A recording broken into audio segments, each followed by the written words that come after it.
சினிமாக்குன்னு ஒரு விஷயம், ஒரு டைம், ஒரு லக், இவ்வளோ விஷயங்கள் இருக்குது. அதுக்குள்ளே இருக்கிற பாலிடிக்ஸ் இருக்குது. வளர போதே தட்டி விடுறவங்க இருக்காங்க. யாரோட ஒர்க் பண்ணணும், யாரோட ஒர்க் பண்ணக்கூடாதுன்னு நிறைய விஷயங்கள் இருக்குது. அதெல்லாம் கற்றுக்கிட்டு தான் வந்திருக்கேன். ஸோ இந்த 25 படத்துக்கு அப்புறம் என்ன அப்படின்னு கேட்டிங்கன்னா, இப்போ தான் முதல்ல ஆரம்பிக்கிற மாதிரியே இருக்குது எனக்கு. ரஜினி சார் சொன்ன மாதிரி தான், அந்த காது கேட்காத தவளை அப்படி தான் இந்த பயணத்தை ஓட்டிக்கிட்டு இருக்கேன் நான். ஸ்கூலில் ஞாபகம் இருக்குது, ஸ்கூலில் வந்து ஒதுக்கிடுவாங்க. ஓ இவரோட பையன், இவரோட பேரன் அப்படின்னு சொல்லி ஒதுக்கி நம்மளுக்குன்னு ஒரு அடையாளமே இல்லாமல் போயிடும். அதெல்லாம் கஷ்டமாக இருக்கும். ஸோ அதனால் வந்து ஓடிடுவேன். ஏதாவது ஒரு பிளேக்கு கூப்பிட்டாங்கன்னா ஓடிடுவேன். ஏதாவது வந்து பாடுன்னு சொன்னால் ஓடிடுவேன். ஸோ இப்படியே நிறைய இடத்துல ஓடிக்கிட்டே இருந்தேன். அப்படி ஓடினது தான் காலேஜுக்கு அமெரிக்காவுக்கு ஓடினேன். அங்கே போய் என்னை கண்டுபிடிச்சேன். இது சுற்றி யாரும் அவர் அப்படின்னு சொல்கிறதுக்கு யாரும் இல்லை. கண்டுபிடிச்சி அந்த இடத்துல தான் ஒரு மன அழுத்தம் அப்படின்னு சொல்கிறதுனா அங்கே தான் வந்துச்சு. ஒரு நடிகர் தொடர்ந்து கமர்ஷியல் சினிமாவும் பண்ணி எக்ஸ்பிரிமெண்டல் சினிமாவும் பண்ணுறது வந்து ஒரு வரம். அப்படி சிவாஜி சாரும் பிரபு சாரும் கேட்டு வாங்கிட்டு வந்த வரம் தான் இப்போ நம்ம கூப்பிட போகிறோம். விக்ரம் பிரபு சார் அவர்களை அன்போடு பேச அழைக்கிறோம்.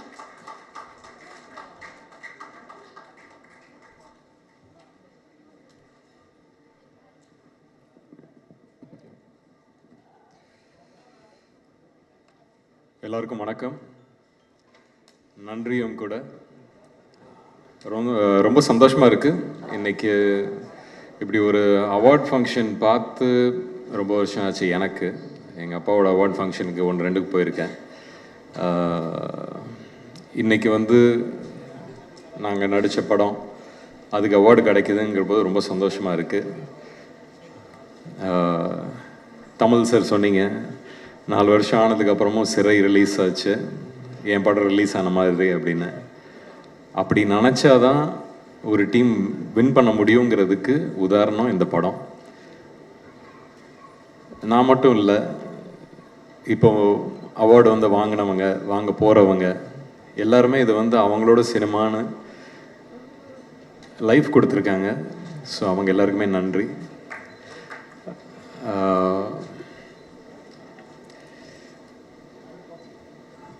டானாக்காரனுக்கு அவார்டு கிடச்சிச்சு ஸ்டேட்லேருந்து.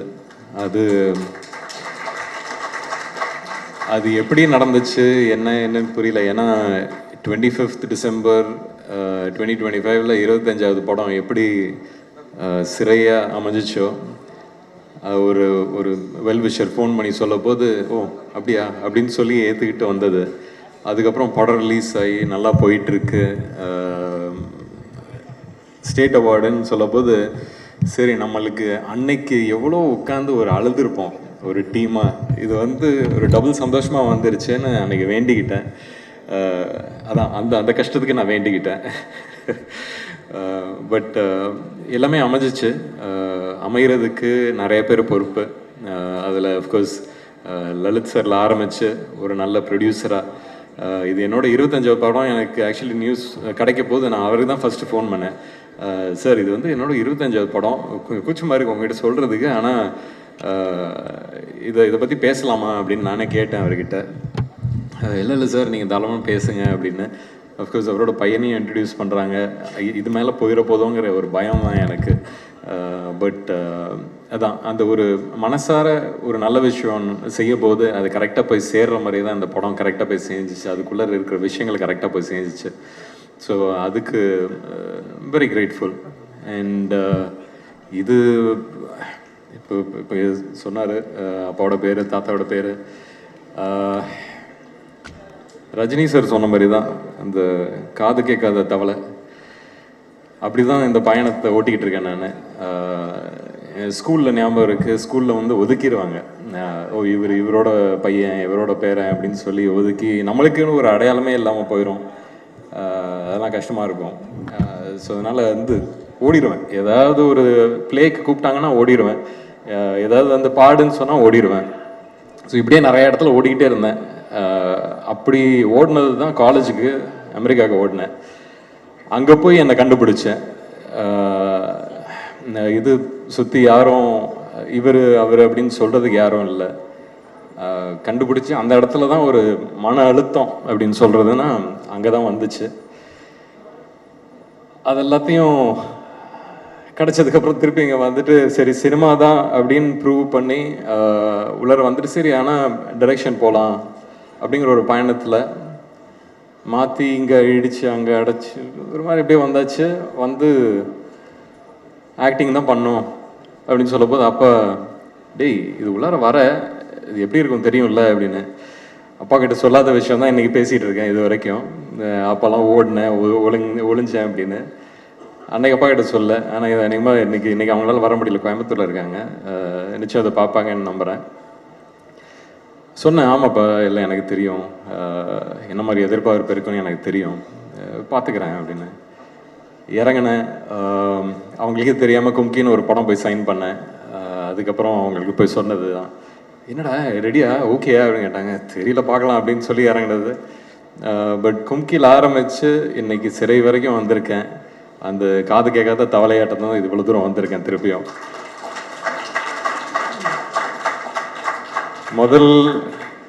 முதல்ல ஆரம்பித்தோடனே பெரிய ஒரு வெற்றியாக கிடச்சிச்சு. அது அந்த கிடச்சதுக்கு அப்புறம் தான் வந்து அந்த ஒரு ப்ரெஷர் அப்படின்னு ஒரு விஷயமே வந்துச்சு. பட் அந்த ப்ரெஷரையும் திருப்பியும் ஒதுக்கி வச்சிடலாம். அப்படி ஒதுக்கி வச்சதில் வரிசையாக நல்ல படங்கள் வந்துச்சு, அதுக்கான வரவேற்பு வந்துச்சு, அதுக்கான ஒரு நல்ல பேச்சு வந்துச்சு. நடுவில் எங்கெங்கே மிஸ் ஆனதுக்கும் நிறைய விஷயங்கள் சொன்னாங்க, தெரியாதவங்களாம் வந்து திட்டினாங்க. அப்போ சரி நம்மளுக்கு தான் தெரியும் நம்ம என்ன பயணத்தில் இருக்கோம். இது உள்ளார சினிமாவாக நீங்கள் அது மட்டும்தான் பார்க்குறீங்க. பர்சனலாக எனக்கு நிறைய விஷயங்கள் போயிட்டு இருந்துச்சு. ஸோ அதனால் மேபி நான் இப்போ திரும்பி பார்க்க போதெல்லாம் அப்பப்போ பார்ப்பேன். சரி நிறைய விஷயங்கள் நம்ம லைஃப்பில் சில விஷயங்கள் மைண்டு அப்செட் பண்ணுச்சுன்னா அது வந்து ஏதோ ஒரு இடத்துல தெரியும்னா அது சினிமாவில் தான் எனக்கு தெரிஞ்சிருக்கு. அதை வந்து நான் திருப்பியும் பிடிச்சி இழுத்து உட்கார வச்சு சரி இது என்ன பண்ணுறோம் கரெக்டாக பண்ணு அப்படின்னு சொல்லிட்டு இன்னும் திருப்பி தேத்திக்கிட்டு வர்றதுக்கே கொஞ்சம் டைம் ஆகிடுச்சு. பட் அதுக்கப்புறமும் சினிமாக்குன்னு ஒரு விஷயம், ஒரு டைம், ஒரு லக்கு, இவ்வளோ விஷயங்கள் இருக்குது. அதுக்குள்ளே இருக்கிற பாலிடிக்ஸ் இருக்குது. வளர போதே தட்டி விடுறவங்க இருக்காங்க. யாரோட ஒர்க் பண்ணும், யாரோட ஒர்க் பண்ணக்கூடாதுன்னு நிறைய விஷயங்கள் இருக்குது. அதெல்லாம் கற்றுக்கிட்டு தான் வந்திருக்கேன். ஸோ இந்த 25 படத்துக்கு அப்புறம் என்ன அப்படின்னு கேட்டுக்கிட்டா இப்போ தான் முதல்ல ஆரம்பிக்கிற மாதிரியே இருக்குது எனக்கு. இதுக்கப்புறம் பண்ண போகிற விஷயங்கள் எல்லாமே வந்து எனக்கு முதல் படத்துலேயே தெரிஞ்சதுன்னா இன்னும் பெட்டராக இருந்திருக்குமேன்னு ஒரு எண்ணமும் இருக்குது.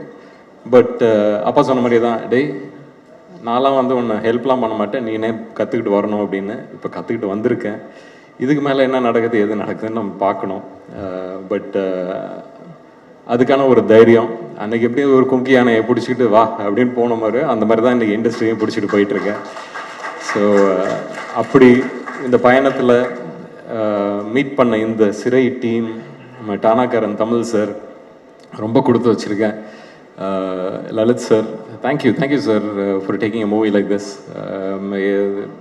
அக்ஷய் சொன்ன மாதிரி தான் தமிழ், தெலுங்கு, மலையாளம் எல்லா இண்டஸ்ட்ரியிலேருந்தும் ஃபோன் பண்ணி இந்த படத்தை பற்றி பேசுகிறாங்க. இந்த படம் ஒரு விஷயம் பண்ணுது.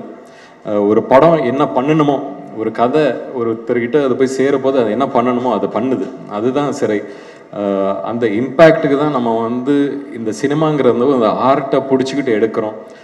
தமிழ் சார் சொன்னார் நிறைய ரைட்டர்ஸ் உள்ள இடம் இங்கே தமிழகத்தில் தான்.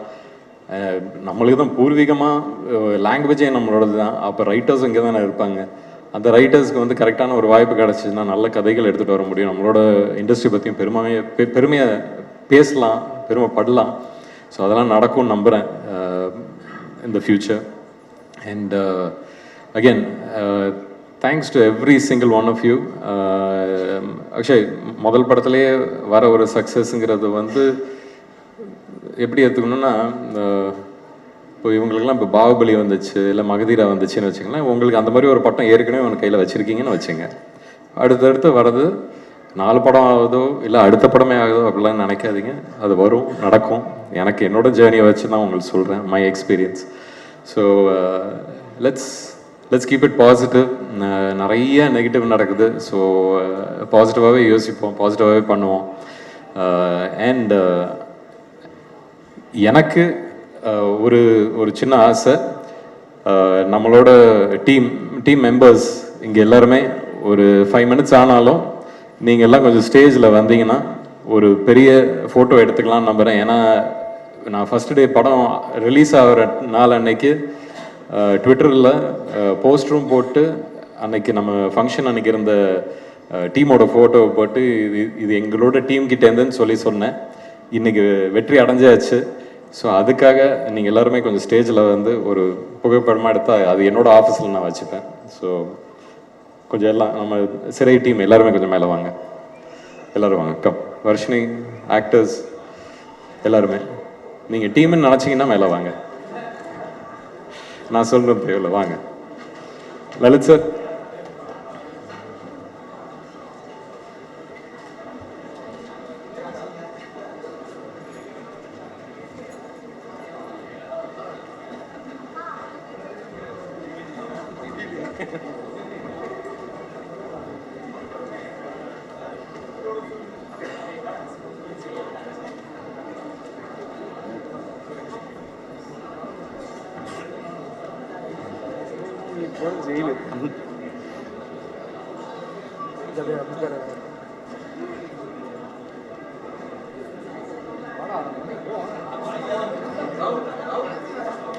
இளங்கோ எங்க Ilango mic mic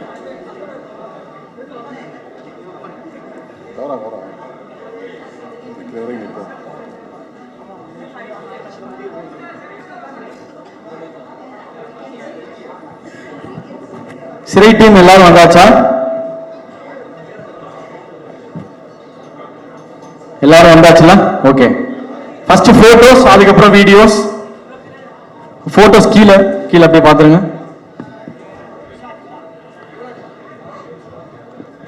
PRO Yuvraj அவர்களை அன்போடு மேடை கலைக்கிறோம். பிஆர்ஓ யுவராஜ் இந்த படத்தை இவ்வளவு தூரம் கொண்டு போய் மக்கள் கிட்ட சேர்த்ததுல அவருக்கும் ஒரு பங்கு இருக்கு. பிஆர்ஓ யுவராஜ் படத்துடைய பில்லர். நான் முதவே சொன்ன மாதிரி நிறைய எக்ஸ்பெரிமெண்டல் மூவியாக இருந்தாலும் சரி, கமர்ஷியல் சக்ஸஸ் கொடுத்துக்கிட்டே வரவர் தான். நடிகர் விக்ரம் பிரபு அவர்களை அன்போடு மேடை கலைக்கிறோம். ஒரு மிகப்பெரிய கைத்தட்டலுடன்